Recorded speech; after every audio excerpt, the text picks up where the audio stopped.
आज क्या ये सवाल नहीं उठेगा कि बाला साहब जी की जीवन के दौरान नहीं, उनके मरणोपरांत उनके बेटे ने यू टर्न लिया और उसके बाद उनकी विचारधारा की तिलांजलि दी और फिर उसके बाद समझौता कर लिया क्योंकि सत्ता का सुख भोगना था।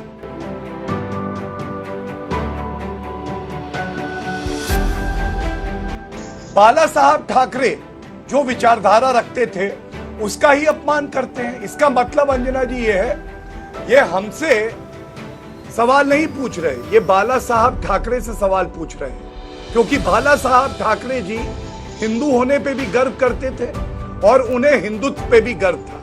लेकिन उनके पुत्र उद्धव ठाकरे कह देते हैं कि देखिए मैंने 25 साल खोए हैं। वो शायद ऐसे पुत्र हैं जो अपने पिता पे, उनकी विचारधारा पे, जिसके लिए उन्होंने जीवन समर्पण कर दिया, उस पे ही सवाल उठा रहे। ठीक।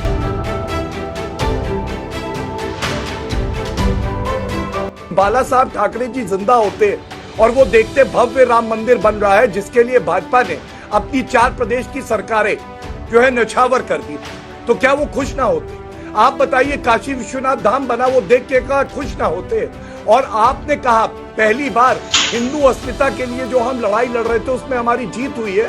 आज कोई व्यक्ति ये नहीं कह सकता कि देश के संसाधनों पे पहला हक मुसलमानों का है, अल्पसंख्यकों का है, क्योंकि सब नागरिक बराबर है।